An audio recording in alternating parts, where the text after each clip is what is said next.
ಇನ್ನು ಇವತ್ತು ದೇಶದ ಮೊದಲ ಲಿಫ್ಟ್ ಬ್ರಿಡ್ಜನ್ನು ಲೋಕಾರ್ಪಣೆ ಮಾಡಲಾಗ್ತಾ ಇದೆ ರಾಮೇಶ್ವರಂನಲ್ಲಿ. ಪಂಬಂ ಬ್ರಿಡ್ಜ್ ಅಂತ ಅಂದ್ಬಿಟ್ಟು ಆ ಬ್ರಿಡ್ಜನ್ನು ನವೀಕರಣಗೊಳಿಸಿ ಲಿಫ್ಟ್ ಅಂದರೆ ಮೊದಲ ಲಿಫ್ಟ್ ಬ್ರಿಡ್ಜನ್ನಾಗಿ ಬದಲಾಯಿಸಲಾಗಿದೆ. ಪಂಬನ್ನಲ್ಲಿ ನಿರ್ಮಿಸಲಾಗಿರ್ತಕ್ಕಂಥ ವರ್ಟಿಕಲ್ ಲಿಫ್ಟ್ ಬ್ರಿಡ್ಜ್ ಇದು. ಪಂಬನ್ ಮತ್ತು ರಾಮೇಶ್ವರಂ ಮಧ್ಯೆ ನಿರ್ಮಿಸಲಾಗಿರುವಂತಹ ಬ್ರಿಡ್ಜ್. ನಿಮಗೆ ಎರಡು ಬ್ರಿಡ್ಜ್ ಸಿಗುತ್ತೆ ಹೋಗಬೇಕಾದ್ರೆ. ಒಂದು ರೈಲ್ವೆ ಬ್ರಿಡ್ಜು, ಒಂದು ಫ್ಲೈಓವರ್, ಕಾರು ಬಸ್ಸು ಹೋಗೋದಕ್ಕೆ. ಅದರದ್ದೇನು ತೊಂದರೆ ಇಲ್ಲ. ಈ ರೈಲ್ವೆ ಟ್ರ್ಯಾಕನ್ನು ಬದಲಾಯಿಸಿ ಈಗ ಲಿಫ್ಟ್ ಬ್ರಿಡ್ಜನ್ನು ಮಾಡಿದ್ದಾರೆ. ಇವತ್ತು ರಾಮೇಶ್ವರಂನಲ್ಲಿ ಮೋದಿ ಅವರು ಅದನ್ನು ಉದ್ಘಾಟಿಸ್ತಾರೆ. 2.08 ಕಿಲೋಮೀಟರ್ ಉದ್ದದ ಲಿಫ್ಟ್ ಬ್ರಿಡ್ಜು ಸಮುದ್ರದಲ್ಲಿ ಕಟ್ಟಿರೋದು. ವಿಶೇಷತೆಯೇ ಅದು. ನೋಡ್ತಾ ಇದ್ದೀರಲ್ಲ, ಇದು ಸಮುದ್ರದಲ್ಲಿ ಕಟ್ಟಿರೋದು. ಮೇಲ್ಗಡೆ ಆ ಕಡೆ ಕಾಣ್ತಾ ಇರೋದು ಕಾರು ಬಸ್ಸು ಎಲ್ಲ ಹೋಗೋದಕ್ಕೆ, ಆ ಕಡೆ ರೈಟ್ ಸೈಡಲ್ಲಿ. ಈ ಕಡೆ ಇಲ್ಲಿ ಬ್ರಿಡ್ಜ್ ಕಾಣಿಸ್ತಾ ಇದೆಯಲ್ಲ, ಇದು ರೈಲ್ವೆ ಟ್ರ್ಯಾಕ್. 2.08 ಕಿಲೋಮೀಟರ್ ಪಂಬನ್ನಿಂದ ಹೊರಟಂಥದ್ದು ರಾಮೇಶ್ವರಂ ತಲುಪಬೇಕಾದ್ರೆ ಮಾರ್ಗ ಮಧ್ಯದಲ್ಲಿ ಇದು ಸಮುದ್ರದಲ್ಲಿ ಕಟ್ಟಿರುವಂತಹ ಅತ್ಯಂತ ವಿಶೇಷವಾದ bridge. Mother of all bridges ಅಂತ ಕರೀತಾರೆ ಇದನ್ನು.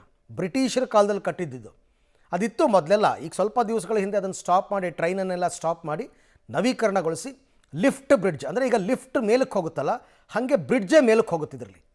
ಮಧ್ಯದಲ್ಲಿ ಶಿಪ್ ಪಾಸ್ ಆಗುತ್ತೆ, ಸಣ್ಣ ಪುಟ್ಟ ಹಡಗುಗಳು ಬಂದಾಗ ಪಾಸ್ ಆಗುತ್ತೆ. ಅದು ಪಾಸ್ ಆದಮೇಲೆ ಮತ್ತೆ ವಾಪಸ್ ಬಂದು ಟ್ರ್ಯಾಕಲ್ಲಿ ಕೂತ್ಕೊಳ್ಳುತ್ತೆ, ರೈಲ್ಗಳು ಓಡಾಡುತ್ತೆ. ಆ ರೀತಿಯಾದಂತಹ ಬ್ರಿಡ್ಜ್ ಇದು. ಲಿಫ್ಟ್ ಸಿ ಬ್ರಿಡ್ಜ್ ಇವತ್ತು ಲೋಕಾರ್ಪಣೆ ಆಗ್ತಾ ಇದೆ. ಈ ಬಗ್ಗೆ ಮತ್ತಷ್ಟು ಮಾಹಿತಿ ನನ್ನ ಕೊಲೀಗ್ ಶಬೀರ್ ಅವರಿಂದ ಪಡ್ಕೊಳ್ಳೋಣ. ಶಬೀರ್, ಇವತ್ತು ಲೋಕಾರ್ಪಣೆ ಆಗ್ತಾ ಇರುವ ಈ ವರ್ಟಿಕಲ್ ಲಿಫ್ಟ್ ಬ್ರಿಡ್ಜ್ನ ವಿಶೇಷತೆ ಏನು? ಇದನ್ನು ಎಷ್ಟು ಆಸ್ಥೆಯಿಂದ ಮಾಡಲಾಗಿದೆ? ಇದ್ರ ಬಗ್ಗೆ ವಿವರ ಏನಿದೆ ಅಂತ ಶಬೀರ್? ಅರವಿಂದ್, ಮಧ್ಯಾಹ್ನ 12 ಗಂಟೆಗೆ ಈ ಒಂದು ಸೇತುವೆಯನ್ನ ಪ್ರಧಾನಿ ನರೇಂದ್ರ ಮೋದಿ ಅವರು ಉದ್ಘಾಟನೆಯನ್ನ ಮಾಡಲಿದ್ದಾರೆ. ಸಾಕಷ್ಟು ಪ್ರಾಮುಖ್ಯತೆ ಈ ಒಂದು ಬ್ರಿಡ್ಜ್ ಹೊಂದಿರುವಂತದ್ದು. 550 ಕೋಟಿ ರೂಪಾಯಿ ವೆಚ್ಚದಲ್ಲಿ ಇದನ್ನ ನಿರ್ಮಾಣ ಮಾಡಲಾಗಿದೆ. ಸುಮಾರು 2 ಕಿಲೋಮೀಟರ್ ಅಷ್ಟು ಈ ಒಂದು ಬ್ರಿಡ್ಜ್ ಉದ್ದ ಇರುವಂತದ್ದು. ಮುಖ್ಯವಾಗಿ ಟ್ರೈನು ಮತ್ತೆ ಹಡಗುಗಳ ಸಂಚಾರಕ್ಕೆ ಅನುಕೂಲ ಆಗುವಂತೆ ಈ ಒಂದು ಬ್ರಿಡ್ಜ್ ಅನ್ನ ನಿರ್ಮಾಣ ಮಾಡಿರುವಂತದ್ದು.